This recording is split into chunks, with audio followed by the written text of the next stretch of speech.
recentemente, aí nas últimas semanas, Rodrigo, houve aí a questão da tributação ou não dos fundos imobiliários, né? Toda essa discussão da reforma tributária. Eu queria que você desse aí uma pequena sinalização de como que você vê isso, se você realmente acredita que isso vai ser muito significativo para os fundos imobiliários ou não, você acredita que está novamente o medo tomando conta das pessoas e não há racionalidade sobre essa questão também. Não, a racionalidade é zero.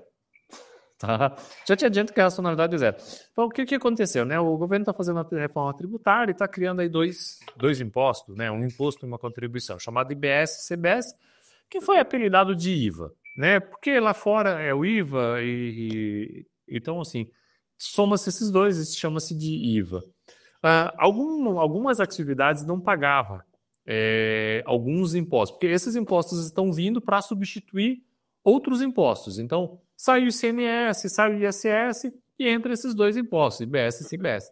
Só que algumas atividades não pagavam ICMS e ISS. Então, por exemplo, aluguel de imóvel. Não tinha incidência de ICMS. Né? Você pagava PIS, você pagava COFINS, tal, mas você não pagava isso. E essas atividades passaram a serem contribuintes do IBS e o CBS, o IVA. Então, é o seguinte, você tem uma empresa, aluga imóvel, você vai passar a ter que pagar a IVA. Só que o IVA ele tem uma característica que é muito semelhante ao que acontece com o ICMS, que é o que acontece com o PIS, com a COFINS. Ele é um imposto que quem paga, quem deveria pagar, né, é o consumidor final. Então, como é que funciona? Os consumidores intermediários, as pessoas vão comprando. Então, eu tenho uma indústria. Aí, eu vou pegar esse exemplo para ficar fácil. Eu tenho uma indústria, eu compro petróleo, sei lá, compro petróleo, daquele petróleo eu faço um plástico. Né? Não é assim que funciona, mas assim, vamos lá. Quando eu comprei o petróleo, eu paguei ICMS, ok? E aí eu fiz potes plásticos.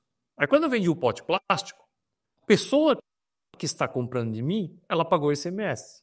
Só que assim, eu não pago ICMS sobre o petróleo, e aí eu cobro daquela pessoa ICMS de novo, porque na verdade quem paga o ICMS sou eu, só que eu cobro da pessoa que está comprando de mim, obviamente, né? Porque eu não vou pagar e não vou cobrar isso, ok? O que acontece é que eu abato do ICMS que eu tenho que pagar aquele ICMS que eu já paguei, tá? Então forma-se uma cadeia em que você, na verdade, é como se apenas o consumidor final pagasse um percentual sobre o produto final. Então, tudo aquilo que foi vindo da cadeia, eu paguei ICMS sobre energia elétrica, sobre o material que eu consumi, sobre isso, sobre aquilo, eu somei tudo aquilo e eu abati do que eu acabei pagando, mas no final das contas, quem pagou mesmo foi a pessoa lá na ponta final, que pagou lá, sei lá, 24% de ICMS. Então, o IVA ele tem essa característica. As pessoas, quem pagar o IVA, pode pegar o que pagou e vai compensar com o que tem que pagar, deixando essa carga tributária para o consumidor final. Acontece. Por que eu estou contando tudo isso? Eu estou contando tudo isso porque os aluguéis passaram com a nova lei, com o veto do Lula. Não, desculpa. Com a nova lei, os aluguéis passaram a contribuir como IVA. Passaram a ter incidência sobre o IVA. Então, você tem um aluguel de 100, você vai ter um IVA de 6%, então você vai ter o aluguel agora vai ter aquele 6%. Se vai ser 106 ou se vai ser 94 para ter os 6% e fechar o 100, aí são outros 500. Mas assim, você vai ter o 6%. Mas se eu sou um lojista, então eu sou uma loja Renner, eu pago um aluguel lá de R$1 milhão, paguei um IVA de 10%, então pago um IVA de 100 mil, não tem problema. Eu vou pegar aquele IVA e vou compensar aquele IVA com os outros IVAs que eu tenho que pagar quando eu vendo a mercadoria, para fazer com que o consumidor final lá da loja Renner que tenha pagado realmente esse IVA, né? Então, quando eu sou um lojista e eu alugo uma loja, qual que é a tendência? A tendência é que eu aceite com mais facilidade que o IVA, quem tem que pagar não é o proprietário do imóvel, mas sim como um adicional sobre o aluguel, que eu vou poder usar aquele IVA para abater de outros impostos que eu vou ter que pagar, ok? Bem, beleza, legal. Ficamos com isso aqui. Aí a lei tinha uma previsão de que os fundos imobiliários poderiam optar em serem contribuintes ou não no IVA. Então o fundo imobiliário poderia dizer, eu não quero pagar isso aí. E aí não pagava, entendeu? E aí não ia ter incidência sobre esse valor do IVA. O Lula vetou esse trecho, né? Então o fundo imobiliário passa a ser contribuinte obrigatório do IVA, ok? Então sobre os aluguéis dos fundos imobiliários tem incidência do IVA. Perfeito, mas eu não vou pegar o IVA e não vou passar para o inquilino? Qual que é o problema disso? É que não é bem assim que funcionam as coisas também, né? Nem todo inquilino vai dizer assim, não, vai, cara, me dá mais 10% aí para pagar, tá de boa aqui, tô super... Não vai ser assim que vai ser, né? Sim. O inquilino vai dizer, não, pera lá. Exatamente, vamos rachar esse negócio do meio a meio. Aí vai entrar aquela briga, o proprietário vai dizer, pô, mas pode abater isso do que tu tens que pagar, e aí o cara vai dizer, pô, mas eu já tô aqui sufocado com esse aluguel caro. Então você vai entrar um pouco nessa briga, né, de quem tem que pagar, quem não tem que pagar. O aluguel, ele tem uma redução de 70% do valor do IVA, tá? Então estima-se que o IVA deve dar em torno de 28%, mas só 30% disso vai incidir sobre o aluguel. Então aí nós estamos falando de mais ou menos uns 7,5%, ok? 7,5%, 8%, 9%, vamos arredondar para cima aí, 9%. Bom. De IVA, né?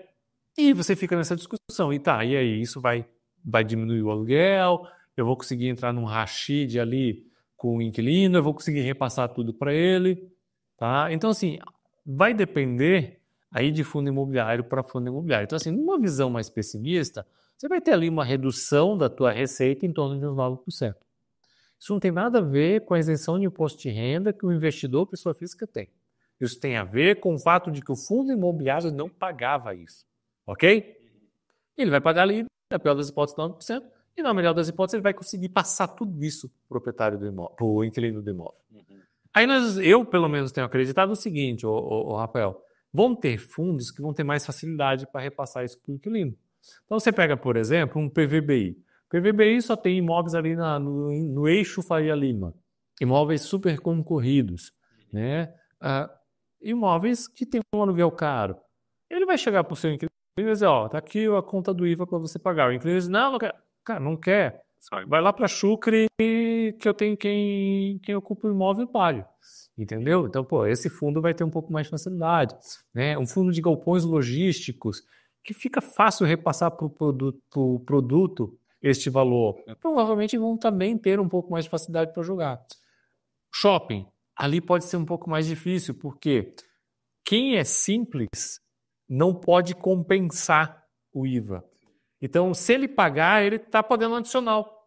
Acho que acabou, ele não vai poder compensar, entendeu? Aí você vai ter uma briga pior, porque daí entra como um adicional de aluguel. E esse pequeno lojista ele já está aqui, né, com a corda no pescoço com a economia, do jeito que está. Então, alguns fundos imobiliários vão ter mais facilidade para repassar isso ou não. E aí, por que eu disse que, já antes de eu começar todo esse papo, eu disse o seguinte, olha, é um ponto de extrema irracionalidade, porque nós temos muita dúvida, Rafael, sobre como vai ser... Bem, tem muita dúvida de como vai ser isso na prática, né? Se o veto não for derrubado, isso é importante ser dito. Então, se o veto não for derrubado, tá, mas como isso vai ser na prática? Como que vai ser o se repasse? Mas ainda se tem algumas dúvidas sobre como vai incidir nos fundos imobiliários de recebíveis. E até o momento, tanto quanto eu li de tributaristas escrevendo sobre o tema, muito possivelmente não haverá tributação dos fundos imobiliários de recebíveis. Tá? E se tiver, eles vão ser muito mais fáceis, tá, de repassar isso para o devedor. Ou seja, a tendência é que os fundos de recebíveis, se tiver impacto, vai ser assim, muito pequeno, perto do que vai ser o de tijolo. E quem caiu mais depois que o Lula vetou? Os fundos de recebíveis. Sim. Aí você diz, realmente o mercado está totalmente perdido e irracional, né? Sim. Então, assim,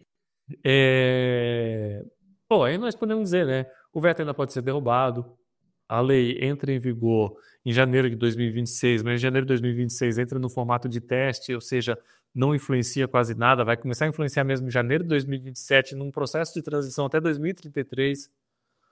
Ou seja, tem muita coisa para acontecer, tá? Um impacto muito pequeno e que não deveria gerar tanto impacto. Sendo bem sincero, eu não vi muita diferença nos fundos de tijolo, eu não vi isso fazer preço, mas isso fez preço nos fundos de recebíveis. De repente nem foi isso, de repente foi mais ainda o momento da irracionalidade. Então, essa reforma não está me preocupando muito. Como eu costumo dizer, cara, eu não quero pagar mais imposto. A verdade é simples e pronto. Tá? Eu não tenho um serviço público de qualidade. Tá? Eu tenho uma corrupção absurda, então eu não quero pagar mais imposto, sou eu, obviamente, contra. Mas se tiver que pagar, o impacto não é tão absurdo assim. Né? Não é coisa para você, meu Deus, o fundo imobiliário tem que cair 10% agora. Não, nós estamos falando aí de perder uma receita aí, na pior das hipóteses, em torno de uns 9%. É ruim? Óbvio que é ruim. Mas todo período ainda que eu tenho de transição e tudo mais, tem muita coisa que pode compensar.